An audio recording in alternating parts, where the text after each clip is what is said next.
এইভাবে যে গুড় তৈরি করে। দেখেন দর্শক কিভাবে ফরিদপুরের গুড় তৈরি হচ্ছে। আসসালামু আলাইকুম দর্শক, দেশ এবং প্রবাস যেখান থেকে আমার ইউটিউব চ্যানেল খান এগ্রো ফার্ম দেখছেন, সবাইকে জানাই আন্তরিক শুভেচ্ছা অভিনন্দন। আজ আমি আপনাদের দেখাবো যে ফরিদপুরের খেজুরের গুড় কীভাবে তৈরি করা হয়। পাটালি গুড় বানানো হয়েছে। এই যে পাটালি গুড় বানাইতেছেন, এই পাটালি গুড় যে বানাইতেছেন, তৈরি করতেছেন, ইনার নাম হচ্ছেন মোহাম্মদ আইয়ুব আলী। হ্যাঁ, ইনি নিজের গাছ থেকে নিজে গাছ কেটে গুড় বানাইতেছেন।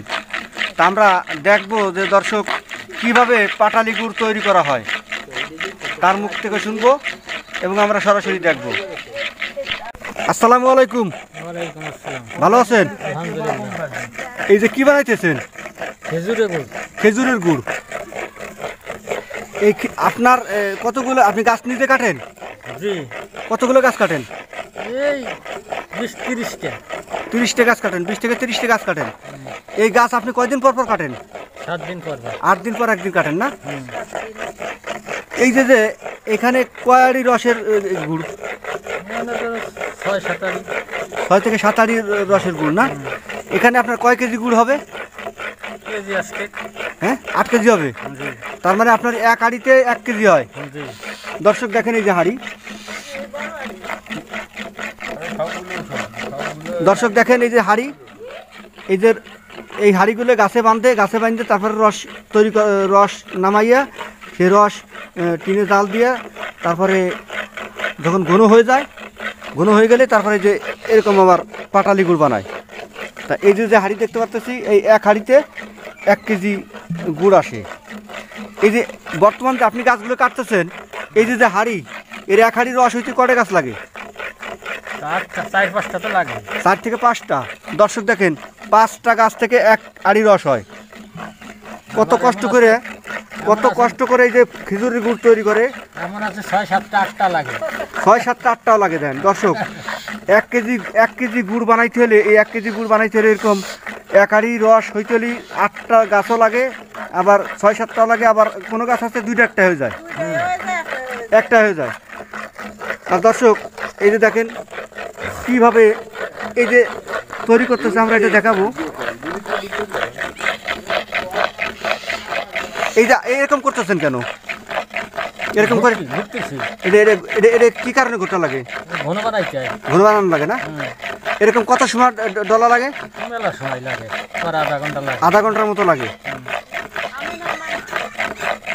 দর্শক এই যে পাতিলে রস জাল দিতেছে, এই যে তাপাল বা চুলা, এই যে টিন, এই টিনে প্রথমে যে এই রসগুলো এই টিনে জাল দিয়ে এরকম আস্তে আস্তে জাল দিলে ঘন হয়ে যায়। এই ঘন হয়ে যাওয়ার পরে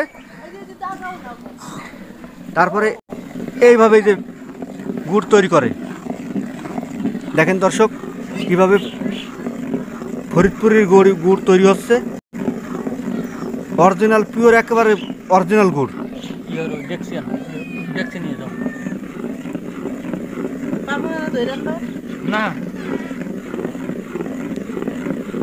আমরা দেখবো সরাসরি একেবারে তৈরি হচ্ছে, সরাসরি দর্শক, সরাসরি।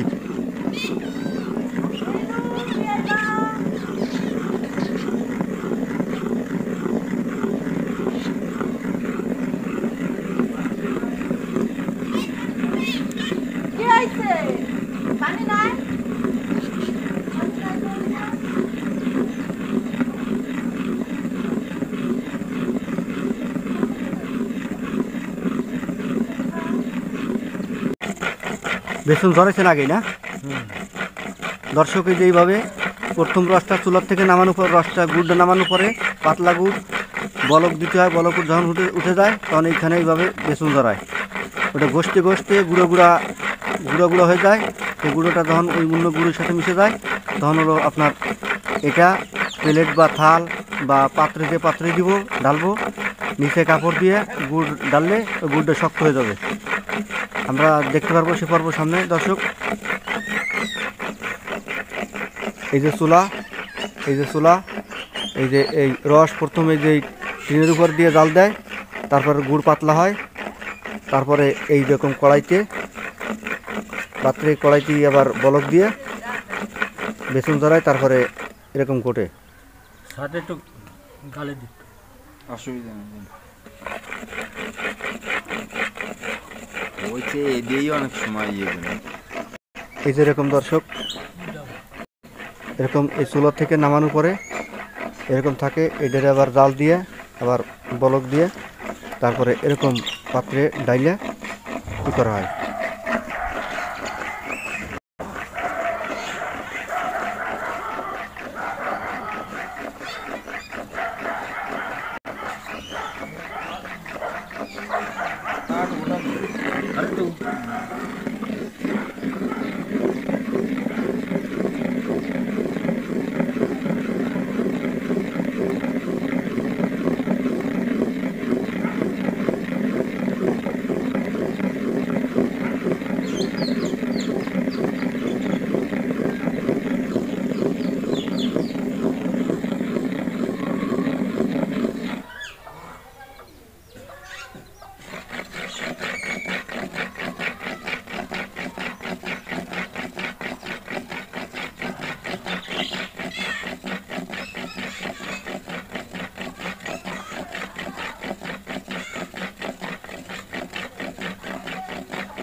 ওই যে এই কাঠটা করছেন।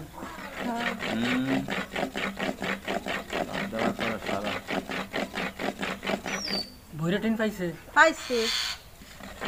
আর একটু দিয়ে দেন তো, বলছেন তো। দেই কত রাও রাও রাও খাই দেন।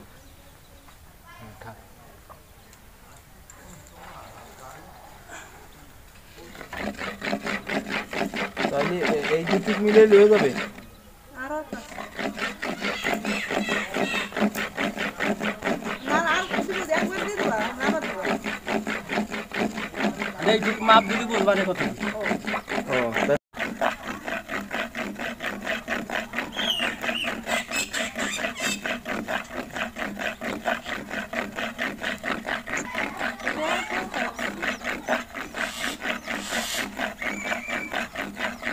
আমারও আছে যে পাখি, আরে দুনিয়ারও সামনে আগে উৎপাদন করতে পারবো।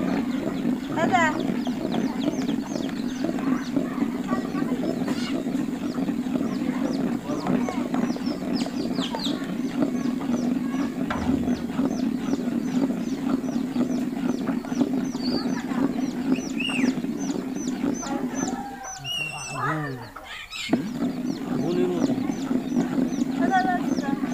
দাদা দাদা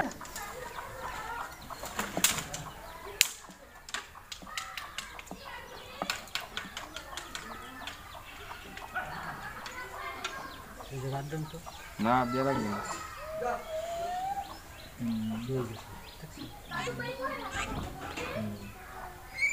আর গুপ্তা কত সেটা দিছো কাটছো এর মাছ ফেলে ফেলে দেন। না ফাটা গেছে। রাস্তা দিকে সরেন।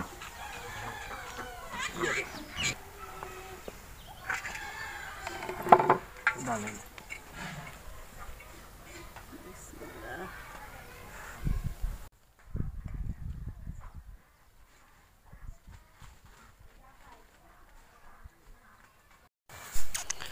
দর্শক, তৈরি হয়ে গেল ফরিদপুরের সেই ঐতিহ্যবাহী ফরিদপুরের খেজুরের গুড়।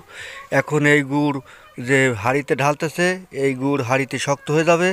এই গুড় যদি আবার প্লেট বা থালা, তার উপরে গামছা বা কাপড় দিয়ে যদি গুড় ঢালে, তাহলে সেই গুড় শুকনো গুড় হয়ে যাবে।